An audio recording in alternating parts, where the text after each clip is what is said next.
Transmitiendo desde la Ciudad de México. Urus Radio. Una estación para compartir.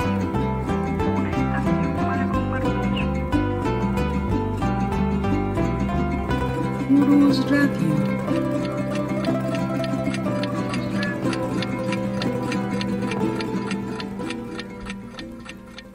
Hola, ¿qué tal? ¿Cómo están? Muy buenas noches, amigos de Urus Radio. Aquí estamos nuevamente transmitiendo en vivo su programa de la verdadera historia de México.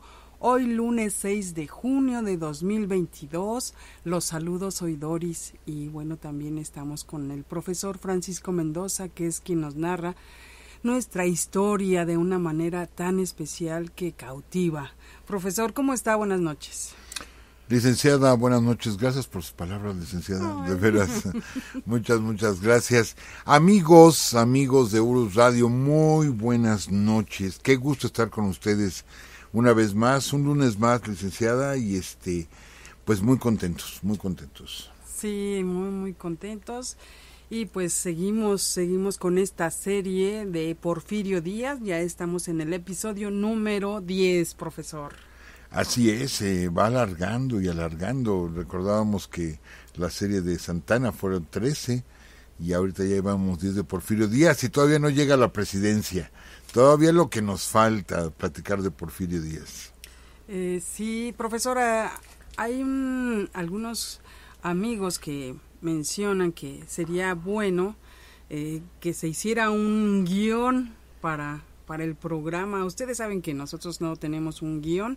Es una plática así muy fresca, creo que es lo característico de Urus Radio, profesor, pero ¿qué tan bueno sería hacer un guión como tal, profesor?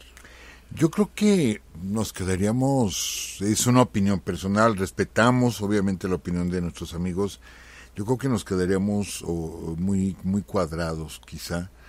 Entonces, sí tenemos algunas notas, o sea, de los temas que vamos a hablar, sí hay notas, pero un guión no, o sea, el programa es como una plática, es el estilo que ha perdurado de Urus Radio, es como una plática, entonces no llevamos como tal un guión. Y bueno, por lo mismo, amigos, pues en ocasiones se dan errores, hay lapsus, sí, que de pronto confundimos una palabra con otra, algún apellido o alguna fecha, y de pronto sí hay una pequeña confusión, y cuando nuestros amigos nos corrigen, de veras les agradecemos muchísimo. A ver, profe, es que hay un error aquí en esto, sí, tienes razón, y les hemos dado la razón cuando nos han hecho esas correcciones, las cuales agradecemos de veras mucho, porque el programa está completamente en vivo, no está editado ni nada. Entonces, pues sí se dan este tipo de situaciones en todas partes, no solamente aquí en Urus Radio. Sí, aparte, igual, si hay un guión, de todos modos hay errores, profesor. Sí, también ahí se dan errores. Ok, pero fíjense que, bueno, yo desde hace mucho tiempo también venía con esa idea, pero sí se perdería un tanto la característica precisamente de Urus Radio, profesor, esa forma de platicar del profesor tan fresca, tan única, que de verdad creo que se perdería eso de y además nos gusta ir contra la corriente, profesor. No es cierto. No es cierto. No somos tan rebeldes, ¿o sí?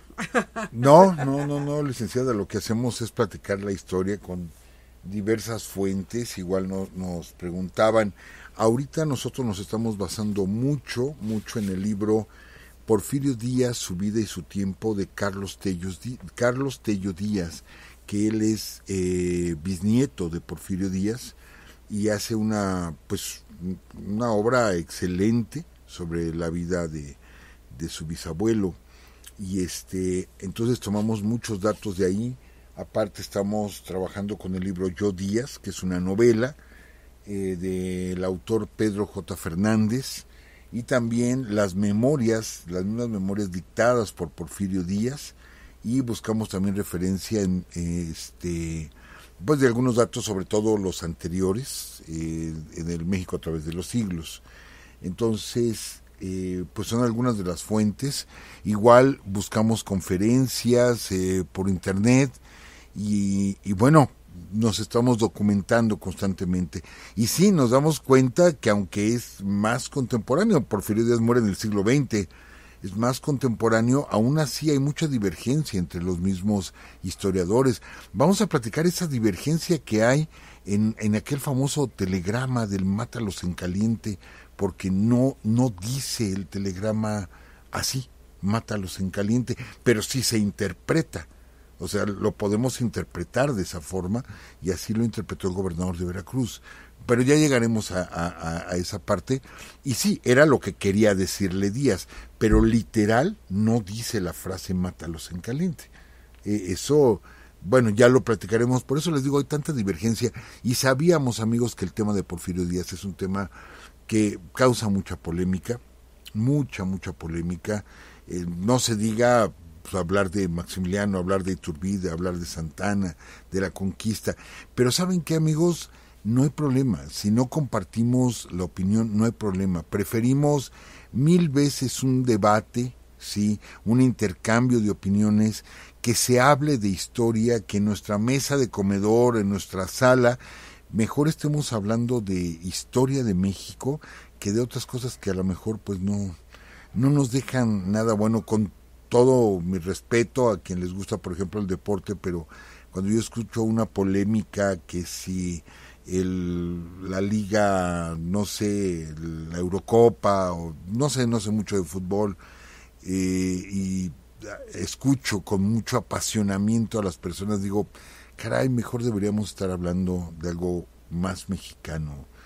Y les digo, lo digo con respeto. Entonces, preferible que se dé de pronto un debate, que alguien nos diga, no estamos de acuerdo con esto, profesor, adelante, respetamos su opinión, nosotros damos la nuestra, y esto nos va haciendo crecer a todos, ¿sí? Y sea como sea, yo les agradezco a las personas que de pronto dicen, no estoy de acuerdo con el profesor porque la historia dice esto, según la versión que ellos estudiaron. Lo importante es que les gusta la historia. Eso es lo importante. Entonces, estamos entre gente que nos gusta nuestra historia. Y bueno, adelante con los comentarios, licenciada. Y también es importante que no nos quedemos con la opinión de una sola persona, ¿no? Sino investigar por nuestro lado y, bueno, cerciorarnos si lo que dice la persona es la verdad. Eso sí es importante, no quedarnos nada más con lo que otra persona dice.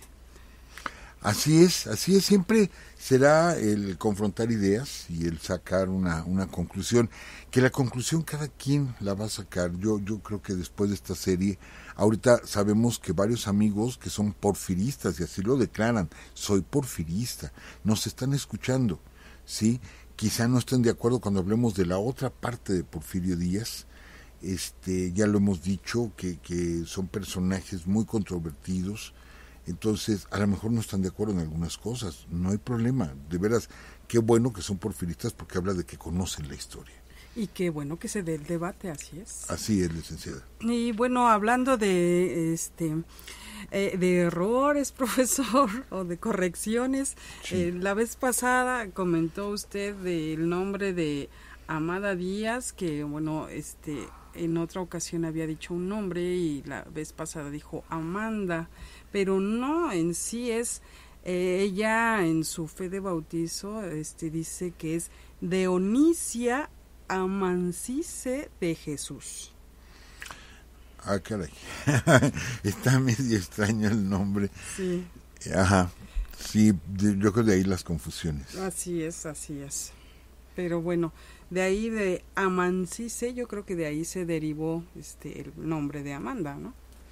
Así es, y después le dirían Amadita. Ella así la mencionaba su papá, ¿sí? Porfirio, Amadita. Y de hecho era, la gente que los trató decía era su hija más amada, ¿no? Perdón, y creo que yo dije Amanda otra vez, y no, es Amada. Amada. Así es. Bueno, precisamente lo que decía usted, estamos en un programa en vivo y se van a veces los errores. Pues bueno, profesor, continuemos con este tema de Porfirio Díaz. Saludamos de rápido a nuestros amigos Javier Quiroz, que están en el chat, a Diego Arriaga, Dulce Serena. Está también Ismael Navarrete, Frida Loera, Arturo Moreno, Edson Raj, Mario de Anda Guerrero, César Castañeda, Histórico Guadalajara. Ya tenía mucho que no te veíamos por acá. Saludos desde Tacámbaro, Michoacán. Qué bueno, nos invitaron a Tacámbaro. Sí, Estamos invitados a Tacámbaro. Todavía no se ha concretado, pero tenemos una invitación de ir a Tacámbaro. Será excelente platicar de esa gran victoria de nuestras fuerzas sobre los invasores, en este caso los belgas. Ok, bien. Bueno, saludamos también a nuestra amiga Asiré Rosas, Antonio Jiménez Ceniceros, arquitecta Montserrat Martínez, Frida Loera, Víctor García, José Luis Castañeda. Sí, profesor. Nos dice Víctor García, el pasado 2 de junio fue el 169 aniversario luctuoso del político e historiador Lucas Alamán. Gracias por el dato.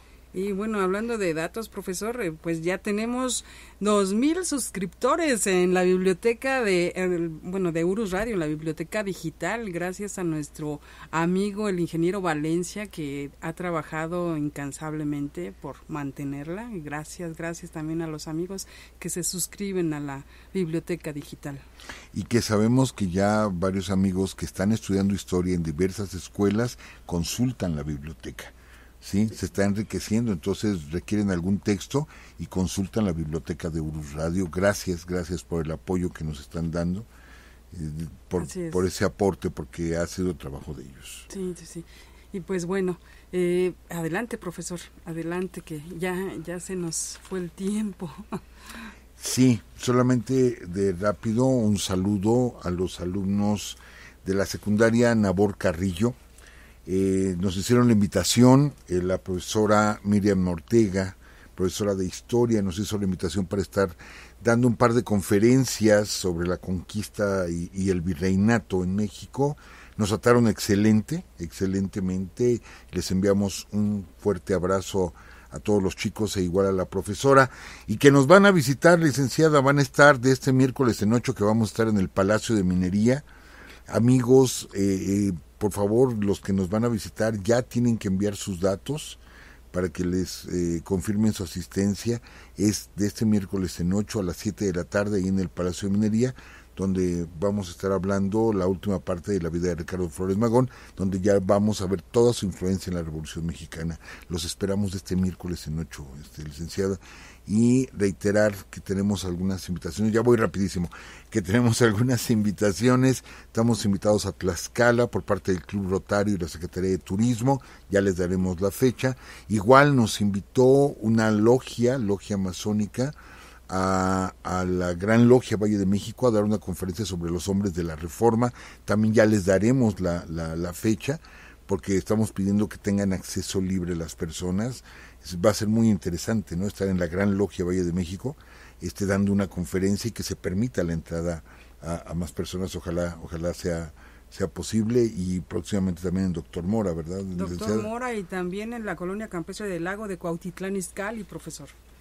Sí, vamos a estar en Cuautitlán Izcalli. ¿Dónde va a ser, licenciada? La colonia campestre del Lago. Todavía nos falta bien la ubicación, ya se las daremos en próximos programas, profesor. Y bueno, vámonos, 8 de noviembre de 1871, licenciada, el Plan de la Noria. El Plan de la Noria, que fue donde nos quedamos la vez anterior, sí, porque ya nos llevamos mucho tiempo, que es donde nos quedamos la vez anterior. Amigos, estuvimos platicando los datos, cómo es que Porfirio Díaz busca la presidencia de México, y él, en el Plan de la Noria, él afirma que no le interesa la presidencia. Sí, pero si no le interesara la presidencia, entonces ¿para qué se postulaba como candidato? Sabemos que se formaron clubes, lo platicamos la semana pasada, clubes en apoyo a Porfirio Díaz. Los primeros fueron en Nuevo León. Sí, Jacinto Treviño es el que organiza el primero. De ahí se hacen muchos clubes en todo el país y se lanza la candidatura presidencial Porfirio Díaz. Ya explicamos cómo se hacían las elecciones en ese tiempo. Y bueno, dijimos los resultados, cómo perdió Porfirio Díaz. Y después es elegido Sebastián Lerdo de Tejada como presidente de la Suprema Corte de Justicia de la Nación. Si estuviéramos hablando de ajedrez, amigos, estaríamos hablando de un enroque.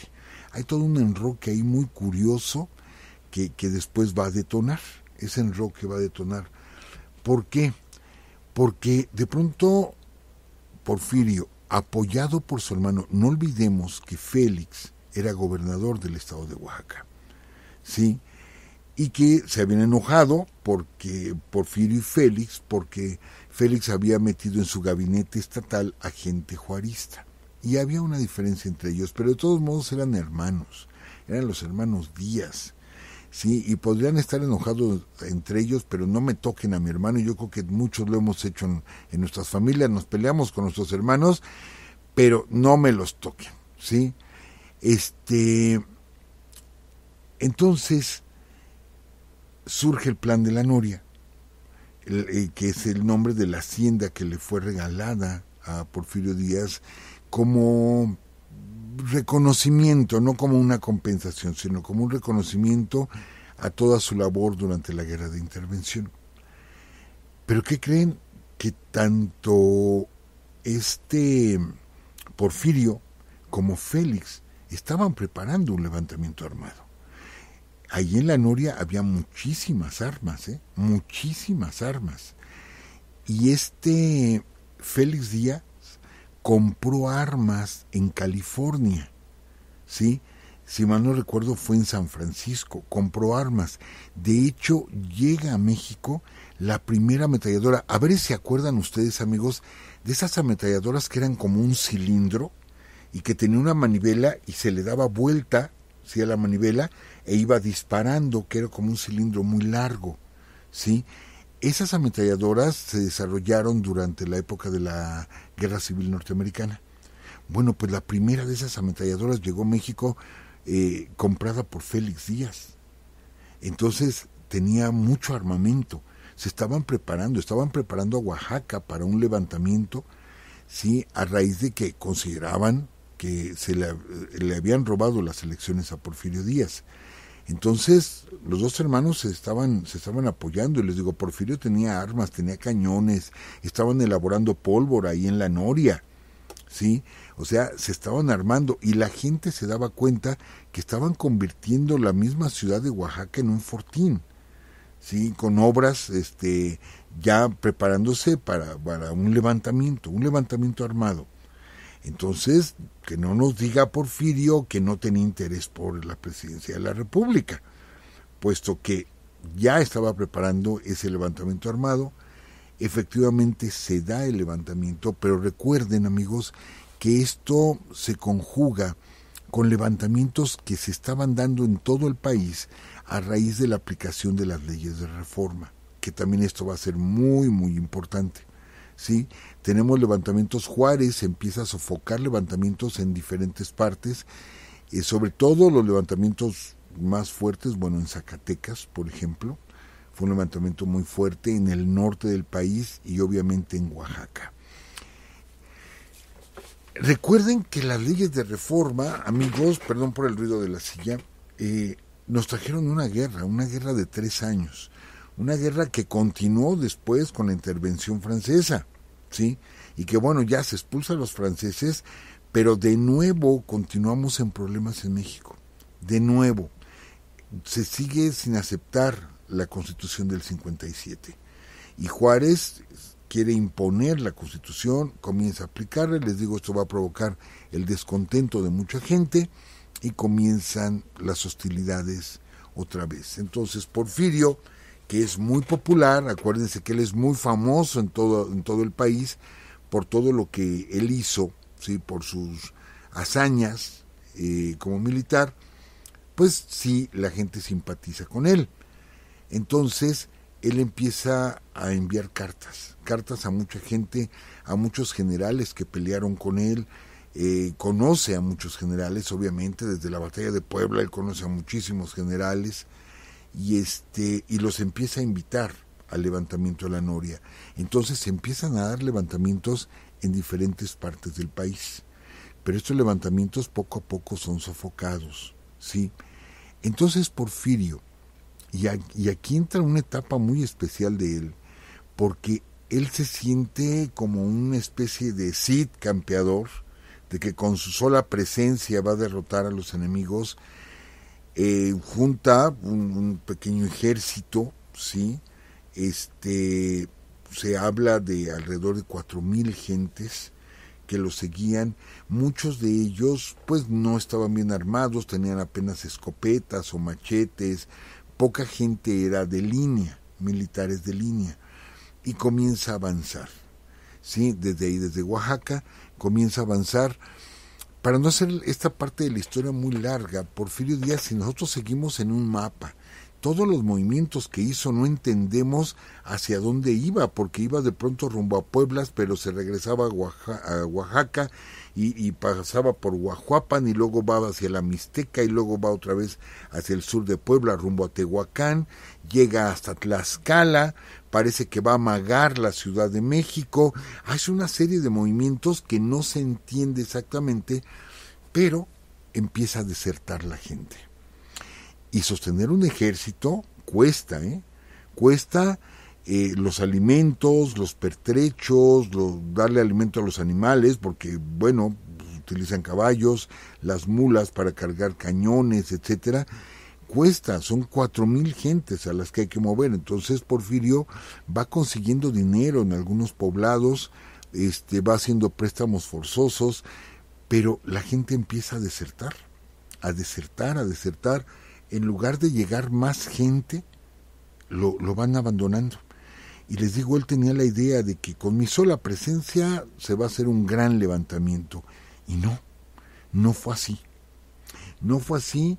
Y de hecho, les digo, él está en Tlaxcala, en el estado de Morelos, en Puebla, pues en diferentes estados que va cruzando y pues no logra esa simpatía de la gente. Está en el estado de México, en Veracruz, llega hasta Tetela. Por ejemplo, hay un movimiento muy raro que hace hasta Tetela del Volcán. Llega a Tetela del Volcán, nada más pasa una noche ahí y se regresa. Sí, que uno dice, bueno, ¿y qué fuiste hasta Tetela? O sea, no tenía ningún caso, no iba a haber ningún enfrentamiento ni nada. Les digo, como deambulando nada más Porfirio Díaz, tiene uno que otro encuentro cuando se entera de que el general Sóstenes Rocha, ¿sí?, que tenía mucho prestigio, el general sale con un contingente a enfrentar a Porfirio Díaz. Entonces, les digo, la gente le va desertando, termina con menos de 1,000 hombres, Porfirio Díaz, ¿sí?, y tiene que huir hacia la sierra de Zongolica, que ya es en el estado de Veracruz. Entonces, su hermano Félix se había quedado en Oaxaca, está esperando que llegue Porfirio con ayuda, ¿sí?, pero Porfirio se mete a la sierra para no enfrentar a Sóstenes Rocha. Entonces las fuerzas del gobierno se van directamente hacia Oaxaca para atacar a Félix Díaz. Félix Díaz, la gran mayoría de hombres que tenía se los había enviado a Porfirio, ¿sí?, y no tiene con qué defenderse. Entonces Félix Díaz dice, mejor me voy. Y sale en enero del 72, el 4 de enero del 72, sale Félix Díaz de la ciudad de Oaxaca y entrega la ciudad. Bueno, no la entregó, la dejó, y entra las Fuerzas Armadas del gobierno sin disparar un solo tiro. Entran a Oaxaca, que era, digamos, el estado fuerte, ¿sí?, de los Díaz. Entran y toman la ciudad de Oaxaca. Entonces, Félix Díaz, mientras su hermano está escondido allá en la sierra de Zongolica, les digo, con menos de 1,000 hombres, algunas fuentes dicen que con 700, otros que con 400, etcétera, pero es poco el contingente. Entonces Félix decide escapar. ¿Hacia dónde? Hacia Puerto Ángel, amigos. Se va hacia Puerto Ángel y en el barco que traía las armas que él mandaba comprar a los Estados Unidos, ese barco lo está esperando en Puerto Ángel para sacarlo, ¿sí?, de territorio oaxaqueño. O sea, Félix Díaz sabía que si avanzaba rumbo a Guerrero, rumbo a Puebla o rumbo a Veracruz, lo iban a agarrar. Dice, mejor me escapo por mar. Entonces se va con una escolta, ¿sí? Se despide de su mujer, de su familia, de sus hermanas, y se va hacia Puerto Ángel, ¿sí? La cuestión es que los juchitecos no le perdonan a Félix Díaz lo que hizo con su santo patrono, no se lo perdonan. Y cuando saben, ¿sí?, que Félix Díaz huye de la ciudad de Oaxaca, inmediatamente se movilizan, saben hacia dónde va él, ¿sí?, y se van tras de él. Se van tras de él. Félix Díaz, la escolta que tiene, ya los licencia a la escolta, dice, aquí déjenme, yo sigo solo, ¿sí? Sigo solo, y solamente se va con un soldado, con un subteniente, el subteniente Juan Robles. Nada más ellos dos se van para llegar al barco, que les digo que era el que le hacía las entregas de armamento y que está ahí en Puerto Ángel. La sorpresa es que cuando él llega a Puerto Ángel, el barco ya se había ido. Ya no hay barco, ¿sí? Entonces, solamente pueden conseguir una lancha, y él quería ver la posibilidad de llegar hasta Acapulco en una lancha, pero la lancha es demasiado pequeña, y Félix Díaz dice, no, esto se va a voltear, pues vamos a mar abierto, ¿sí? Y para poder llegar a Acapulco, pues son días, o sea, porque es una lancha y no tiene motor, obviamente. Entonces le da miedo a Félix Díaz, dice, no, vámonos a Acapulco, pero vámonos a caballo, ¿sí? Vámonos a caballo, y ahí buscamos en Acapulco otro barco que nos pueda sacar de aquí.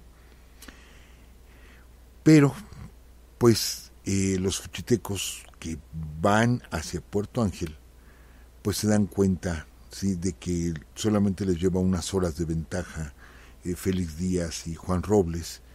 Entonces los empiezan a buscar, son cientos de juchitecos, los empiezan a buscar, les van siguiendo la huella, encuentran rastros de comida, bueno, de una fogata, encuentran los restos de la fogata, y la fogata caliente, o sea, aunque estaba apagada, todavía la ceniza caliente. Dicen, están muy cerca, van sobre de ellos, se entera Félix Díaz, los ve desde lejos, se meten a una serranía, a un cerro, y los juchitecos los rodean y empiezan a peinar palmo a palmo, ¿sí?, toda la zona, hasta que atrapan a Félix Díaz y a Juan Robles. Amigos, tenemos que reconocer, Félix Díaz, cuando atacó Juchitán, sí, fue cruel con los juchitecos,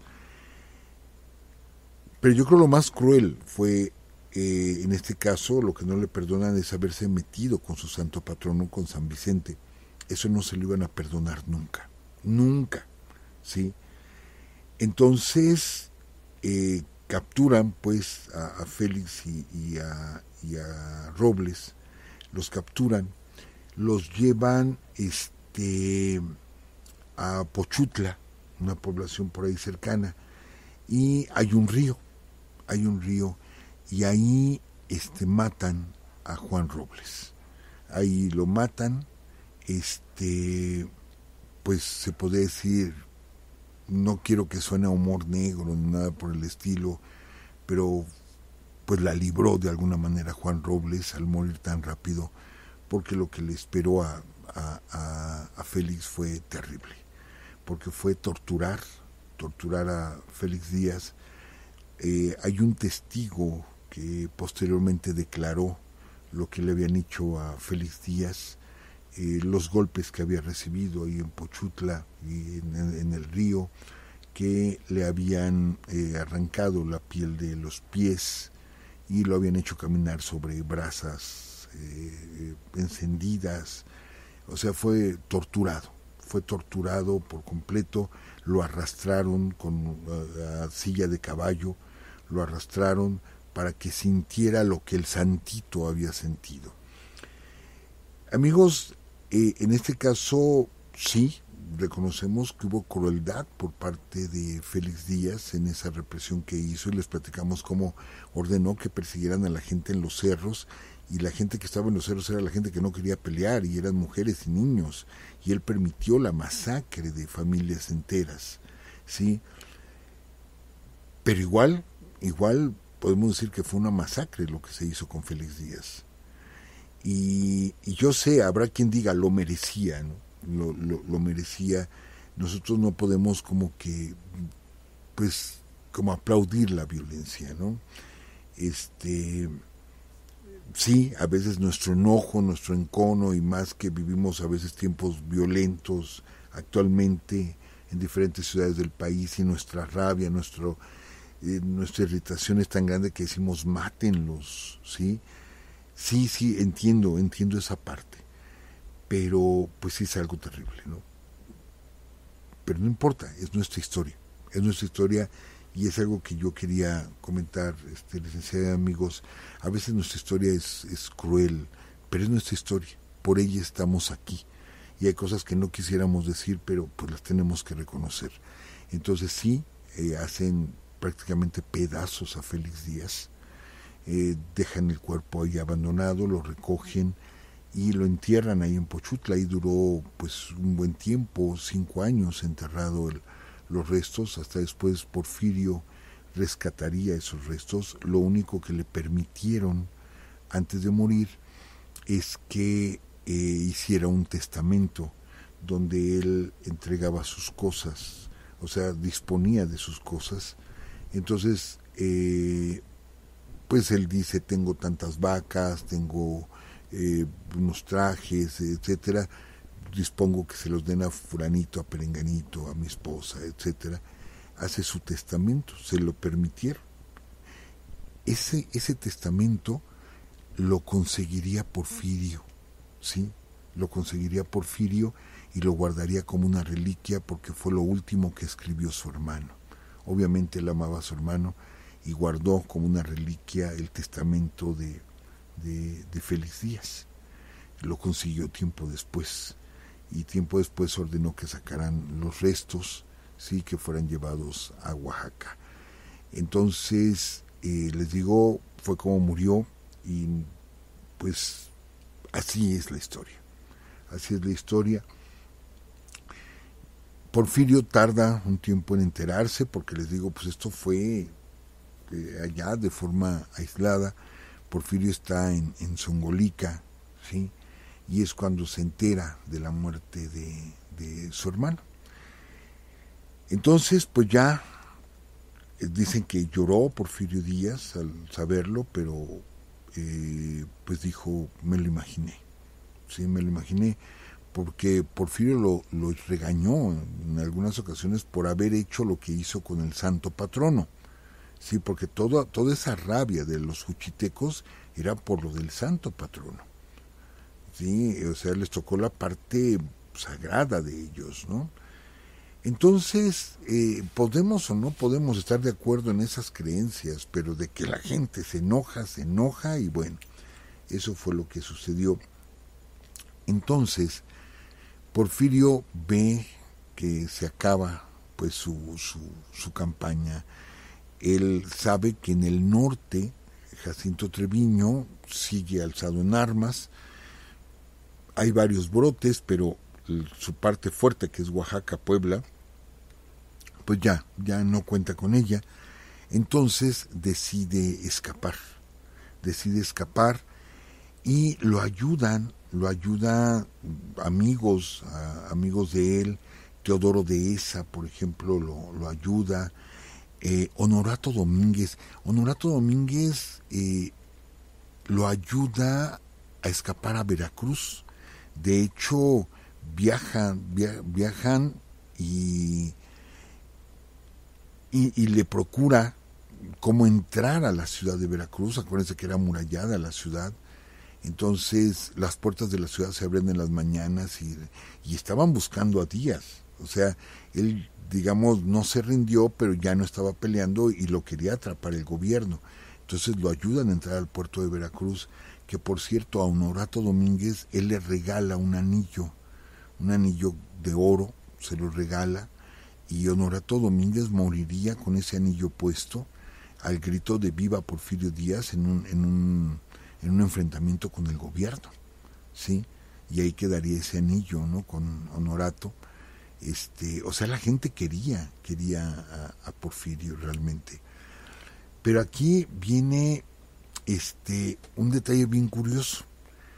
Honorato Domínguez consigue el contacto con don Jorge de la Serna. Jorge de la Serna simpatizaba con Porfirio, ¿sí? Lo esconde en su casa, ahí en Veracruz, para ver la oportunidad de cómo embarcarlo a Porfirio, lo esconde en su casa. Y aquí la superanécdota, amigos, la superanécdota, ¿sí? Cuando él no conocía a don Jorge de la Serna, cuando lo conoce y les digo, está varios días ahí en su casa, platican. ¿Y qué creen que le cuenta don Jorge de la Serna? Que él fue el que ayudó a escapar a Leonardo Márquez de México, ¿sí? Igual Leonardo Márquez, y él le dijo, él estuvo escondido en la Ciudad de México varios meses, se escapó vestido de arriero, llegó a mi casa y aquí lo tuve, y yo lo embarqué y lo mandé a Cuba. ¿Sí? Y Porfirio se queda así, me imagino, ¿no? Sorprendido, porque Porfirio lo quería atrapar cuando tomó la Ciudad de México. Acuérdense que agarró a Vidaurri, pero a Leonardo Márquez no lo atrapó, y lo buscaron, cuando se enteraron ya estaba en Cuba. Entonces Porfirio Díaz estaba con el mismo hombre que ayudó, ¿sí?, a Leonardo Márquez, a uno de sus enemigos, o al más buscado de sus enemigos, con el mismo, y para hacer exactamente lo mismo, escapar de México, ¿sí? ¿Con rumbo a dónde? Rumbo a La Habana, al mismo lugar. O sea que él hace la misma ruta, sin darse cuenta, hace la misma ruta que Leonardo Márquez. ¡Qué ironías! O sea, verdaderamente, qué ironías. Entonces le consiguen un boleto para que se embarque, ¿sí? Viaja con el nombre de Pedro Mori, ¿sí? Acuérdense que él era Porfirio Díaz Mori, entonces utiliza el segundo apellido y se embarca, ¿sí?, en un barco llamado Cúrsica. En el Cúrsica se embarca, era un buque de vapor, y pues en sí es cuando conoce el mar prácticamente Porfirio Díaz, y él había navegado en ríos, pero nunca había navegado en el mar, ¿sí? Entonces se avienta 4 días hasta La Habana, y para ese tiempo que él llega a La Habana, y posteriormente se va a embarcar de nuevo y va a llegar hasta Nueva York. Porfirio Díaz llega hasta Nueva York. Pero el gobierno que está siguiendo a Díaz y que no saben dónde está, muchos piensan que sigue escondido en Zongolica, otros dicen que murió pero que no quieren decir o avisar de su muerte. Nadie sabe dónde está Porfirio Díaz, nadie lo sabe, ¿sí? Él, por medio de sus amigos, de sus contactos, le escribe cartas a Delfina, y entonces él decide moverse hacia el norte de México, estando en La Habana, pero no podía irse hacia Tampico, ni regresar a Veracruz, ni ir a Tampico, porque estaba en poder del ejército, del gobierno. Entonces tiene que irse hasta Nueva York, ¿sí? Él conoció Nueva York, de hecho estaban apenas empezando con los cimientos de la Estatua de la Libertad. Él no conoció la Estatua de la Libertad, pero bueno, estaban apenas construyendo los cimientos. Pero ahora imagínense haber llegado a Nueva York, que en ese tiempo ya tenía 1 millón de habitantes, 1 millón de habitantes, carruajes por todos lados, la gente corriendo de un lado para el otro. O sea, ya era una gran urbe Nueva York, una gran urbe, cosa que en su vida había visto Porfirio Díaz. Entonces llega a Nueva York y se empieza a transportar en ferrocarril. Esto, yo creo, es una opinión personal, que esto le va a abrir mucho el panorama a Porfirio Díaz años después, de ver cómo Estados Unidos se había tecnificado. Entonces se empieza a mover por ferrocarril. Recuerden que los americanos nos arrebatan la Mesilla con la amenaza de una invasión si no se los vendía Santa Anna, para construir el ferrocarril hacia el Pacífico, ¿sí? Del este hacia el oeste. Bueno, pero Porfirio lo que quiere es regresar a México y por medio de ferrocarril llega hasta Texas, ¿sí? Y cruza a territorio mexicano, Porfirio Díaz. Él siempre va acompañado de su gran amigo Pedro Galván, van los dos, que por cierto, en ese viaje como para que nadie lo reconociera, es donde se quita lo que pues conocemos como la piocha, la barbita esa muy, muy leve, es donde se quita la piocha Porfirio Díaz, como para que no lo reconocieran y jamás se la va a volver a dejar. Entonces sabemos, las fotos que tenemos de Porfirio Díaz con la piochita, pues son de antes de que fuera a Estados Unidos y las otras pues son después del viaje a Estados Unidos, porque en ese transcurso es donde se la va a quitar, que era tan característico y característico de la gente, ¿no?, del siglo XIX. Entonces entra a México por Camargo, ¿sí? Por la ciudad de Camargo, entra a México y lanza un manifiesto diciendo: estoy en México y la lucha continúa, ¿sí? La lucha continúa.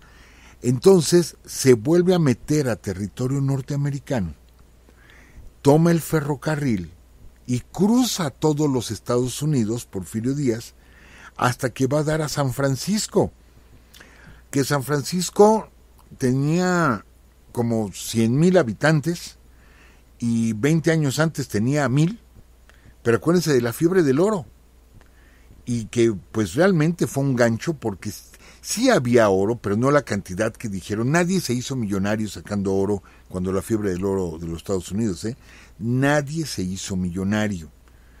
Pero mucha gente, bueno, se fue para allá y se fueron a San Francisco, que era lo que buscaban, que se poblara toda esa zona.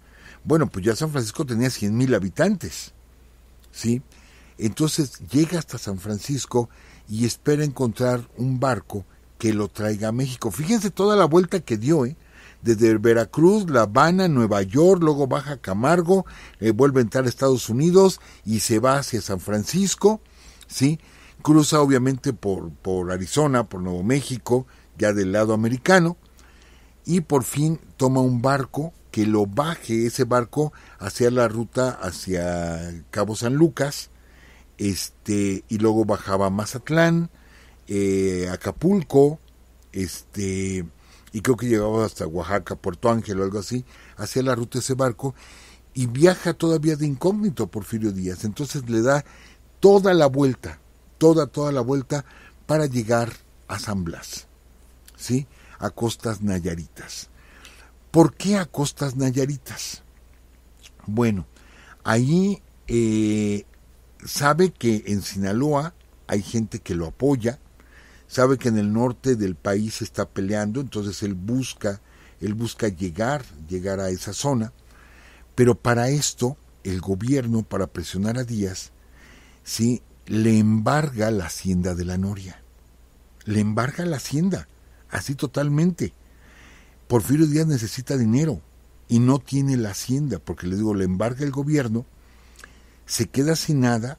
A Delfina, sí, la echan fuera, o sea, a su familia de Porfirio lo sacan de la hacienda, y Porfirio le escribe a Delfina, y fíjense, yo no sé si lo comenté, licenciada, yo me acuerdo que sí, comenté de una espada o no, una espada que le había regalado el gobierno de Benito Juárez, igual como un reconocimiento a su labor.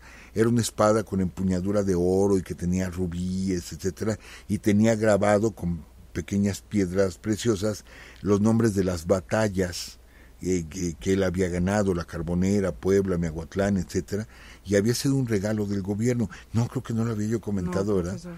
Bueno, pues él tenía esa espada, bueno, la había dejado con Delfina, le escribe Porfirio y le dice: vende, o sea, desmonta las joyas, ¿sí?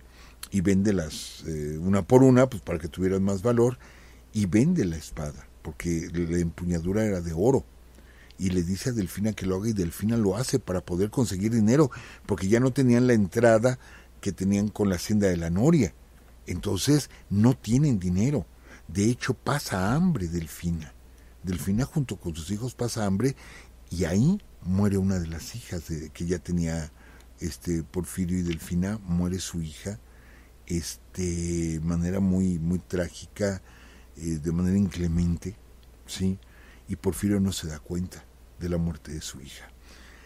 Entonces, y tiene que ir vendiendo muebles, tiene que ir vendiendo cosas, o sea, queda prácticamente en la miseria la familia de Porfirio. Y Porfirio perseguido, ¿sí?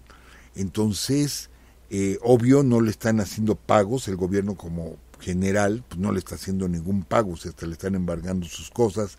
Es la peor época de Porfirio Díaz, la peor época, ¿sí? Entonces,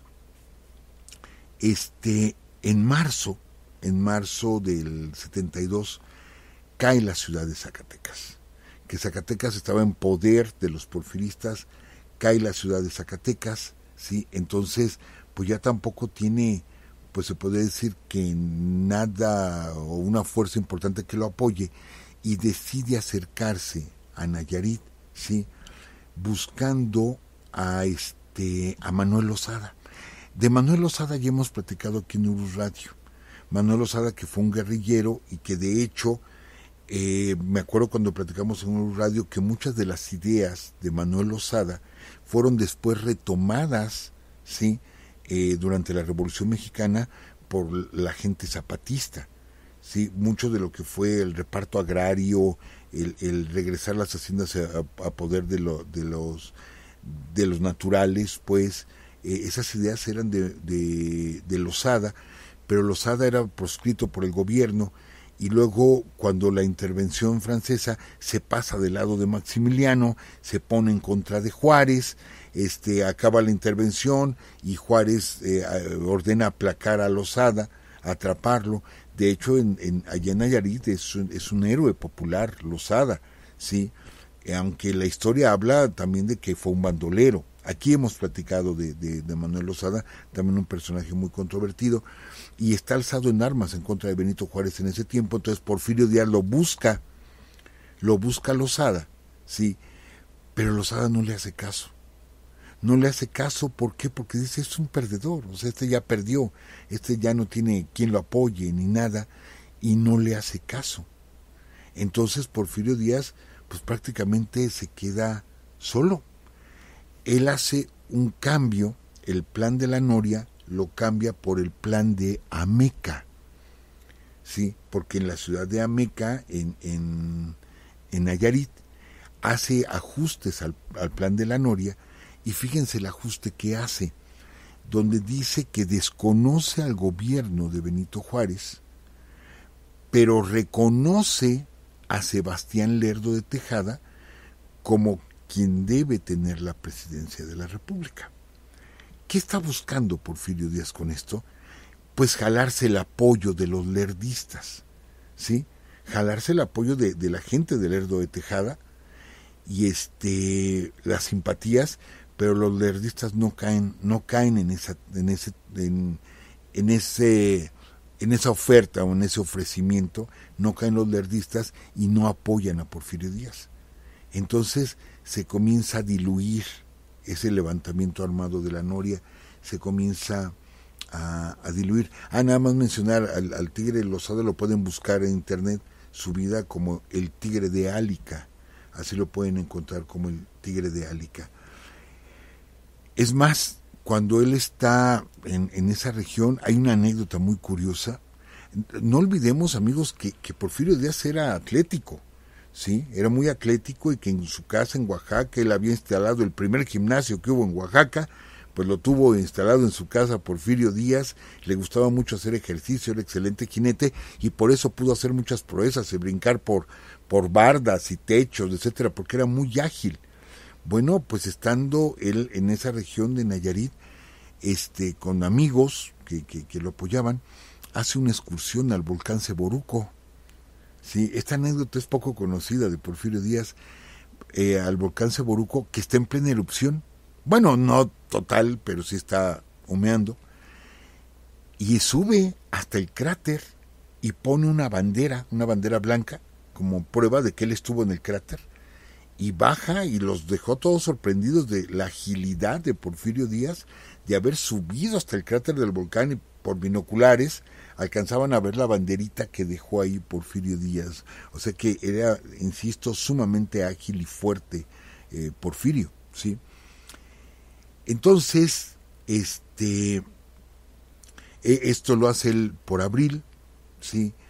Está buscando unirse a Manuel Lozada, lo busca, Manuel Lozada se le niega, etcétera, hasta que llegamos a el mes de julio.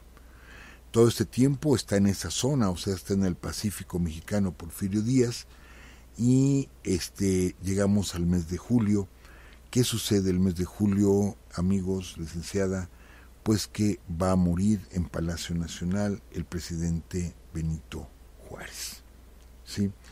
El 18 de julio de 1872, a causa de una angina de pecho, muere el presidente Juárez.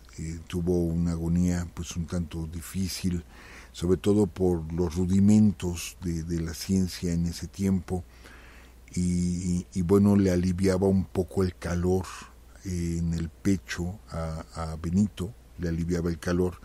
Entonces los médicos habían recomendado que le echaran agua hirviendo en el pecho, que obvio le provocó quemaduras, pero era lo único que lo podía como calmar, ¿sí? El agua hirviendo en el pecho debido a esta angina, y hasta que pues ya no soporta más Benito, y fallece Benito Juárez, les digo, el 18 de julio de 1872. Esto va a cambiar por completo, va a cambiar todas las cosas. ¿Por qué? Porque en ese momento, si él está levantado en armas en contra de Benito Juárez, pues ya no tiene caso. O sea, ya no tiene caso. Y de hecho, pues ya no tiene apoyo. Porfirio Díaz es mínimo el apoyo que tiene. Aparte, la Constitución preveía que a la muerte del presidente tenía que subir al poder el presidente de la Suprema Corte de Justicia de la Nación, y ese es precisamente Sebastián Lerdo de Tejada. Por eso les dije que había un enroque muy curioso. Entonces, queda en la presidencia, y lo que hace, lo que dictaba la Constitución es que sube a la presidencia el presidente de la Suprema Corte y tiene que llamar a elecciones. Entonces muere en julio Benito Juárez, toma el poder Sebastián Lerdo de Tejada, ¿sí? Y lanza a elecciones. ¿Y quién creen que se lanza como candidato? No sé, profesor. Se lanza Porfirio Díaz, ahora contra Sebastián Lerdo de Tejada.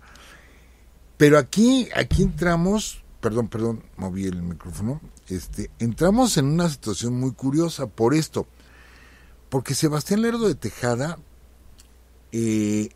toma el poder por ser presidente de la Suprema Corte de Justicia, y se lanza como candidato a estas elecciones extraordinarias de octubre del 72, se lanza como candidato, y lo que pelea Porfirio dice es que esa es una reelección. Pues no puede ser reelección, puesto que no había sido electo, ¿sí? Sebastián no había sido electo. Entonces, es lo que pregona Porfirio Díaz, dice, es que no, él no puede ser, ¿sí? Él no puede ser. Y acuérdense que el enfrentamiento había sido anteriormente Porfirio Lerdo y Juárez. Bueno, pues los clubes todavía que simpatizan con Porfirio Díaz lo lanzan, sí, como candidato a la presidencia. Se hacen las elecciones, como ya les platicamos, se votaba por votantes, y salen elegidos los votantes, y ellos son los que hacen la votación final en esta segunda ronda, y resulta que el 27 de octubre del 72, sí, que solamente estamos hablando, pues muere en julio Benito Juárez, es agosto, septiembre y octubre, 3 meses después, resulta ganador Sebastián Lerdo de Tejada, con 9,500 votos a favor contra solo 604 votos de Porfirio Díaz. O sea, lo barrió por completo Sebastián Lerdo de Tejada, y con esto pues acaba el levantamiento de la noria, porque constitucionalmente tenemos un presidente. El pleito que tenía Díaz era contra Juárez ya no está vivo, entonces pues no le queda otra a Porfirio Díaz que retirarse a la vida privada, aparentemente se va a retirar a la vida privada. De hecho regresa a él a Oaxaca, y pues ahí se entera de todo lo que había pasado, que había perdido a una hija, de la miseria o la pobreza en la que estaba viviendo Delfina, de que perdieron la hacienda de la noria. Delfina vendió los muebles, ya no había más que vender. El mismo Porfirio Díaz vende su caballo, o sea, en esos momentos está en la ruina completamente. Pierde todo, muere su hermano, que había sido el gobernador de Oaxaca. O sea, está total y absolutamente derrotado Porfirio Díaz. De ahí se habría de levantar, sí, y esto platicaremos pues ya la siguiente semana, licenciada, de cómo viene el levantamiento de Porfirio Díaz durante la presidencia de Sebastián Lerdo de Tejada, que lo que hace Lerdo es continuar la obra de Benito Juárez, ¿sí? Imponer las leyes de reforma a nivel constitucional, y expulsa a los jesuitas de México, cierran los conventos, y esto va a enardecer a la gente.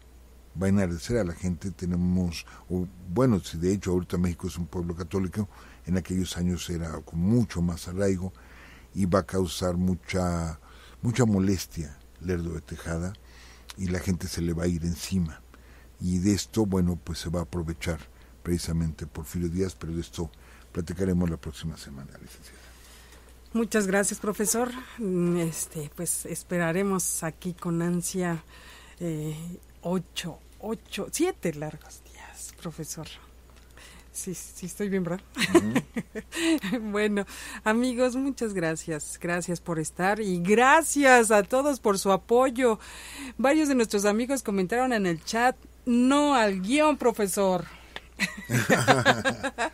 Okay, y gracias. Pues bueno, también gracias a nuestro amigo Guillermo Espínola por sus palabras. Igual nos comenta que bueno, hay una esencia especial aquí en Urus Radio, precisamente por la forma de platicar de usted, profesor, y pues obvio que también en otros programas pues se necesita un guión, pero en este caso pues sí, es totalmente diferente. Gracias por todas sus palabras, amigos, y por su apoyo.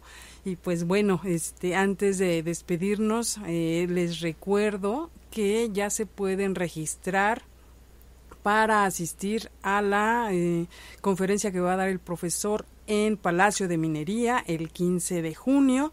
Y bueno, el correo es, déjenme, aquí está, cultura@minería.unam.mx. Y pues bueno, también mandamos saludos a Carlota Trueba, que cumple años el 10 de junio. También saludos a toda su familia en Malpaso, Zacatecas. Al profesor Memo Guerrero, que nos comenta también un detalle muy bueno que sucedió en su primaria. Pues gracias, profesor. De hecho, qué bueno que se estén manifestando así las dudas y las inquietudes de los alumnos. Y pues también a Francisco Javier Martínez Moore de Toronto, Canadá, y a todos nuestros amigos que nos escuchan por primera vez en vivo, que están aquí también en el chat. Muchas gracias. Y pues bueno, nos vamos. Les recuerdo que igual tenemos todos tenemos una cita los lunes a las 10 de la noche en www.spreaker.com/user Urus Radio. Y pues bueno, ahora sí nos vamos. También, si no nos pueden escuchar en vivo, en muchas plataformas como Spotify, también en YouTube. Y bueno, ahora sí nos vamos. Cuídense, que estén muy bien. Les mandamos un fuerte abrazo y pues gracias por ser y por estar con nosotros y pertenecer a la familia Urus. Hasta luego, amigos. Esta fue una transmisión más de Urus Radio. Urus Radio. Los esperamos el próximo lunes a las 10 de la noche. Hasta entonces.